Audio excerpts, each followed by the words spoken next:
Bye. Bye Bella. Take care. Selamat puasa. Doa banyak-banyak. Berenang boleh tak bunuh apa? Okay. Bye. Bye di. Hati-hati. Jaga each other. Jaga each other tau. Bye.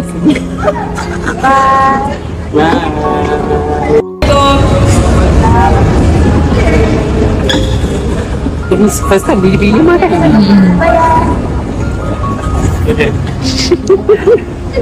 Cuba boleh apa?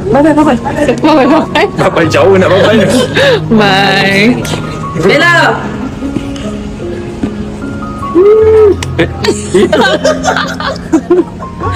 Bye. Nangis ke Syed? Kurang sekali lagi tiba. Tak ada memang astagfirullahaladzim. Alhamdulillah. Oh ya Allah. Cantiknya Dr. Afa. Orang apa ni? Tengoklah ni ya Allah. Hai.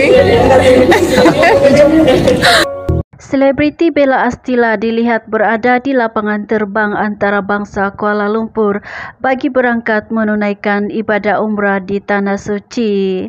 Menerusi perkongsian hantaran Instagram milik jenama Fashion Prima Valid pada Ahad, keberangkatan penyanyi popular itu turut diiringi oleh kehadiran Ahli Parlimen Muar Syed Saddiq. Bekas Presiden Parti Ikatan Demokratik Malaysia Muda itu turut memberikan sokongan moral kepada Bella sebelum beliau mengerjakan ibadah umrah. Pasangan berkenaan juga sempat bergambar bersama anggota keselamatan di KLIA sebelum penerbangan Bella. Dalam perkongsian sama, jenama tersebut turut mendoakan semoga pelakon itu mendapat umrah yang mabrur. Sebelum ini, Bella pernah hadir ke mahkamah bagi memberi sokongan kepada bekas Menteri Belia dan Sukan itu yang merayu untuk mengetepikan sabitan dan hukuman penjara 7 tahun, 2 sebatan serta denda RM 10 juta atas 4 kesalahan berkaitan dana Angkatan Bersatu Anak Muda Armada.